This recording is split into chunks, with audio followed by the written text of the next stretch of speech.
Hello. इस video में हम लाइन चार्ट्स बनाना सीखेंगे पाइथन की पाईप्लॉट लाइब्रेरी से और कैसे हम लाइन चार्ट से जुड़े सब क्वेश्चंस को आंसर कर सकें।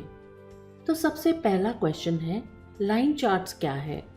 एक लाइन चार्ट हमारी सारी इंफॉर्मेशन एक सीरीज ऑफ डेटा पॉइंट्स या कई मार्कर्स को स्ट्रेट लाइन से कनेक्ट करके दिखाता है। अब लाइन चार्ट पर जो हमें सवाल पूछे जाते हैं वो ज़्यादातर ऐसे होते हैं कि जिसमें आपको एक टेबल में डेटा पॉइंट्स दिए होते हैं जिन्हें आपको प्लॉट करने को कहा जाता है, या कोई इक्वेशन दी जाती है और उसे प्लॉट करना होता है। ज़्यादातर प्रॉब्लम्स में पाइथन की नंपी लाइब्रेरी की ज़रूरत पड़ती है। चलिए पहले एक आसान सा सवाल लेते हैं। यहाँ डेटा है दो ऑब्जेक्ट्स की वेलोसिटी का और हमें इनका लाइन चार्ट बनाना है। इनके साथ कई फॉर्मेटिंग ऑप्शंस भी दी गई हैं। तो हम हमारे प्रोग्राम की शुरुआत करेंगे पाईप्लॉट मॉड्यूल को इंपोर्ट करके। अब हम प्लॉट फंक्शन के सिंटैक्स को देखेंगे जो पाईप्लॉट में है और जिसका इस्तेमाल करके हम लाइन डायग्राम बनाएंगे। अगर आप इसको देखें तो कम से कम इसमें x और y सीक्वेंस लगता है और फिर कई सारे ऑप्शनल पैरामीटर्स हैं जो आप आपके क्वेश्चन के अनुसार सिलेक्ट करेंगे।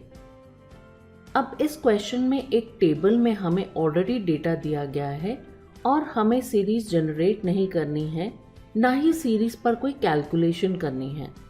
तो हम यहाँ नंपी एरे की जगह हम सीधा पाइथन की एक लिस्ट ले लेंगे, एक x सीरीज बनाने के लिए और दो y सीरीज बनाने के लिए। जब भी आप ऐसे लिस्ट बनाएं, आप एक बात ध्यान में रखें कि इन सब लिस्ट में सेम नंबर ऑफ आइटम्स होने चाहिए। अब हम प्लॉट फंक्शन को कॉल करेंगे इन वैल्यूज के साथ। क्योंकि यहाँ दो y सीरीज हैं, हम प्लॉट को दो बार कॉल करेंगे, हर x और y सीरीज के लिए एक बार। प्लॉट फंक्शन के बाद आपको शो फंक्शन कॉल करना ज़रूरी है ग्राफ डिस्प्ले करने के लिए। अब आप अगर इस प्रोग्राम को रन करेंगे तो आप देखेंगे कि बेसिक ग्राफ रेडी है और अब हमें इसे सिर्फ फॉर्मेट करना है। अब हम प्लॉट फंक्शन के ऑप्शनल पैरामीटर्स को देखते हैं। सबसे पहले आता है लाइन स्टाइल।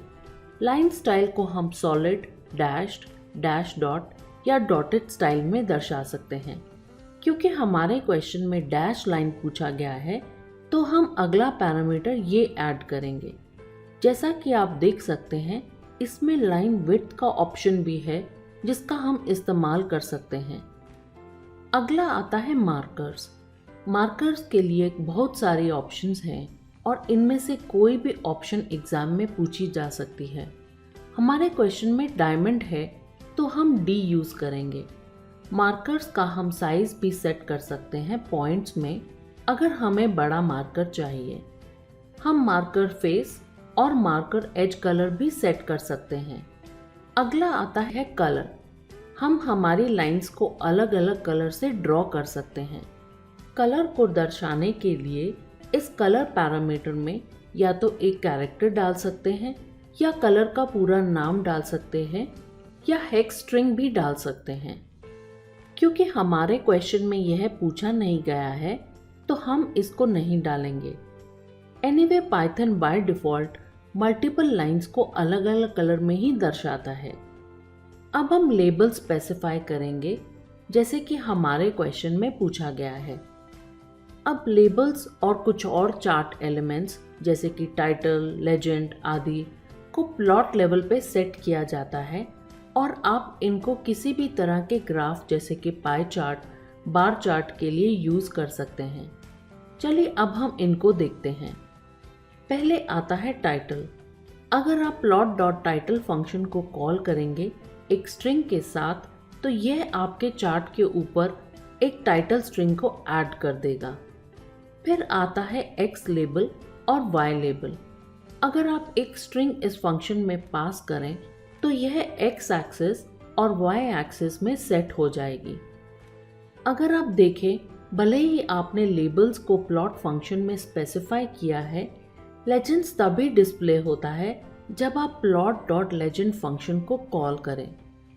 जब हम कोई भी ग्राफ प्लॉट करते हैं तो पाईप्लॉट ऑटोमेटिकली x और y की वैल्यूज़ के अनुसार से x और y एक्सिस की रेंज सेलेक्ट कर लेता है। लेकिन अगर आप उसको मैनुअली सेट करना चाहते हैं तो आप xlim और ylim फंक्शन यूज़ कर सकते हैं। ये दोनों फंक्शन मिन और मैक्स वैल्यूज़ लेते हैं और जो डेटा पॉइंट इस रेंज में होते हैं उन्हीं को ग्राफ में डिस्प्ले करता है। क्योंकि हमारे क्वेश्चन में टाइटल पूछा गया है और x और y लेबल भी पूछा गया है, हम इन्हें भी ऐड करेंगे। अब हम इसको अगर रन करें तो हमारा फाइनल ग्राफ आ जाएगा। अब हम हमारे अगले सवाल को देखेंगे। यहाँ हमें दो इक्वेशन दी गई हैं और हमें उनका ग्राफ बनाना है। अगर हम देखें सवाल में x की रेंज है। अब जब भी हमारे क्वेश्चन में रेंज दिया गया हो या कोई सीरीज हो जिसे कैलकुलेट करना पड़े, तब हम नम्पी एरेज का इस्तेमाल करेंगे क्योंकि इसमें कैलकुलेशन करना बहुत आसान होता है। तो इस प्रोग्राम में हम पहले दोनों लाइब्रेरीज पाईप्लॉट और नम्पी को इंपोर्ट करेंगे। हम नम्पी का अरेंज फंक्शन यूज़ करेंगे सीरीज जनरेट करने के लिए। जब हम अरेंज फंक्शन में स्टार्ट वैल्यू, एंड वैल्यू और इंक्रीमेंट वैल्यू स्पेसिफाई करते हैं तो यह फंक्शन अपने आप हमारी इंक्रीमेंट वैल्यू के हिसाब से बराबर बांट करके एक एरे में सीरीज रिटर्न करता है स्टार्ट और एंड वैल्यूज के बीच में। पर एक इम्पॉर्टेंट बात नोट करें कि इस सीरीज में एंड नंबर इंक्लूड नहीं होता है। तो अगर आपको एंड नंबर इंक्लूड करना है तो आप उसे 1 से इंक्रीमेंट कर देंगे। तो हमारे प्रश्न में हम स्टार्ट में 1 देंगे और एंड में 11 देंगे और एक स्टेप वैल्यू देंगे। नम्पी एरे की एक और ख़ास बात यह है कि आप इसमें पूरे एरे पर एक ही बार में कैलकुलेशन कर सकते हैं। तो इसे यूज़ करके हम हमारी दोनों y सीरीज़ को जनरेट करेंगे। अब हम एक्चुअल ग्राफ प्लॉट करेंगे। अगर हम प्लॉट फंक्शन का सिंटैक्स देखें तो सबसे इजी मेथड है कि हमारी हर y सीरीज़ के लिए हम प्लॉट फंक्शन अलग से कॉल करें।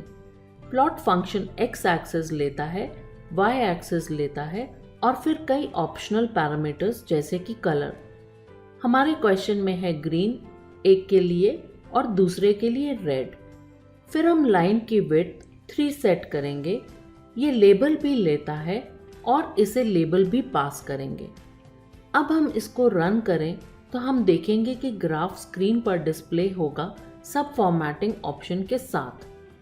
अगर आप लाइन चार्ट पे कुछ और प्रॉब्लम सॉल्व करना चाहते हैं तो आप हमारे वेबसाइट simplycoding.in पे पाइथन प्रोग्राम की प्रैक्टिस कर सकते हैं। Thank you and good bye.